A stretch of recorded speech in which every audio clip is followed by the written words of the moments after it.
This is problem 1558. It's on page 682. Please refer to the figure also, it would be quite helpful. Shown is a link whose end A slides horizontal with velocity VA equals 3 meters per second and whose end B slides along the sloped surface shown. Determine A, the location of the instantaneous center of rotation of the link, and B, the angular velocity of the link, C, the velocity of point B as a vector.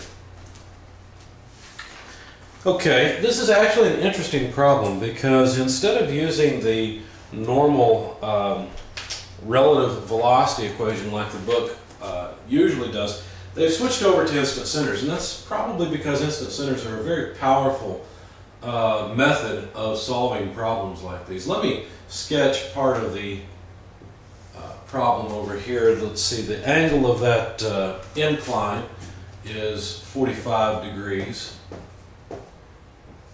And the link itself is shaped something like that. Now the idea here is that the link is constrained by some method to always be in contact with ground. Now if you look at the sheet I gave you for locating the instant centers of bodies based on the joints or pairs that connect the bodies, you'll recognize that this connection or this joint is a sliding joint. It's a cam joint. It's a connection.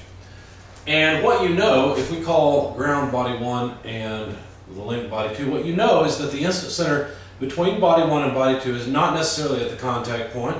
It's not necessarily at infinity away from the contact point, but perpendicular to the line of motion. But it is on the line somewhere that is perpendicular to the line of motion. So you know that the instant center between these two is somewhere on this line. Now, there's another similar pair over here between 1 and 2, and you should realize that the instant center between 1 and 2 is also on a line perpendicular to the line of motion here. So since I12 has to be on this line and on this line, it must be where the two intersect. And it makes sense intuitively that body 2 appears to rotate about this point on ground. So for this particular position, for this particular instant, we know that body 2 appears to rotate about that point. Now, the link is 2 meters long, and one of the problems we will have is calculating all the geometry. But let me go ahead and make some arguments about this. A lot of students look at this and they'll say, well, you've told me that the velocity of this point is 3 meters per second, because this was point A down here at the contact, and then point B was up here. That was this point, that's point B. And so a lot of students look at this and they say, well, wouldn't the velocity of point B simply be 3 meters per second? Well, not necessarily, because look, the distance from here to A can be different than the distance from here to B. And since body 2 is kind of like a big wheel rotating about this center, well then if the distance is different from the center of the wheel to various points on the wheel, then the velocities at those points would be different. I mean, in the limit, the velocity at this point is 0 at this point in time, at this position.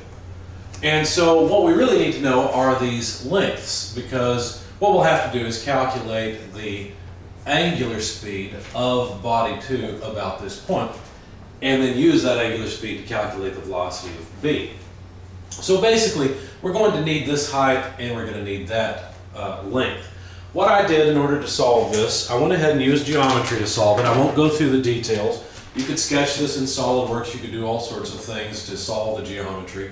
But what I did is I broke it up into 2 right triangles. Now my figure is way out of scale, but if this side, this link, is 2 meters between A and B, and the angle here is 20 degrees, which was given, I didn't add it to the figure yet, then the distance between these 2 points, between A and this horizontal line from B, that distance comes out at 0.684 meters, and then the distance on up to the instant center, I12, comes out to 1.8794 meters. So of course notice my scale's way off because this number should be much larger, but then of course this drawing is not to scale.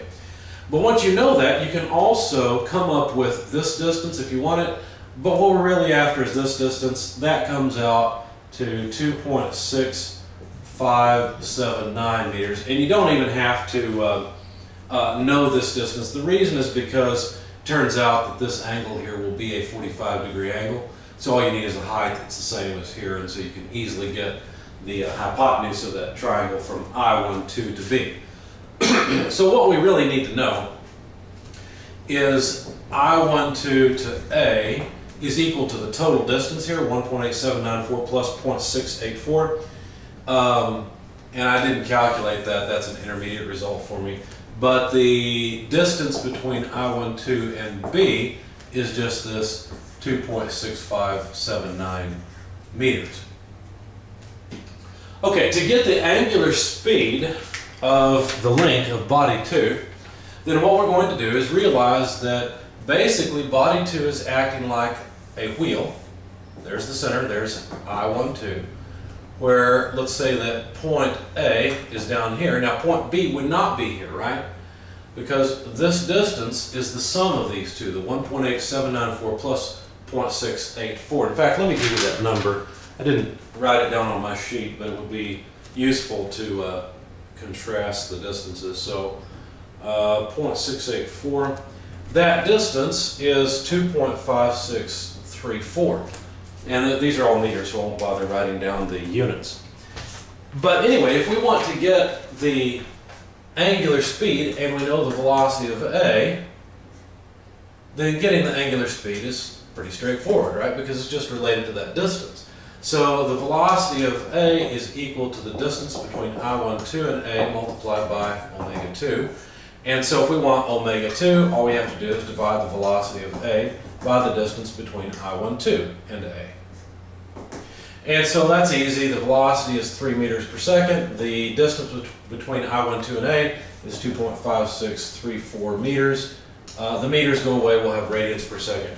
And so the angular speed of body 2 is simply 1.1703 radians per second. And of course it's counterclockwise. Okay, so there's the angular speed that they asked for. The next thing to do is to find the linear speed of B. Now notice that B is actually out farther, right? Because B is out at a distance of 2.6579 meters. That's a little longer than 2.5634. So you would expect that the velocity of B would be higher than the velocity of A, right? So the velocity of B, using the exact same equation, the velocity of B is I12B multiplied by omega 2. Now this is just 2.6579 meters multiplied by 1.1703 radians per second. And so the number comes out to 3.1105 meters per second. It's not a lot higher than the velocity of A, but it's a little higher because it's a little farther out on the wheel. Okay, so that's not what they asked for, though. They asked for the velocity of B as a vector. Now, the reason they did that is because they wanted to see if you understood that B has to be sliding down this slope. So it has to be moving at a 45-degree angle. So basically what we need to do is take the 3.1105 and multiply by 1 over root 2 I less 1 over root 2j, since we're dealing with a 45-degree angle here. But when you do that, you find that it's about 2.199 I minus 2.199 j. And of course, these are meters per second units. And there's our velocity of B as a vector.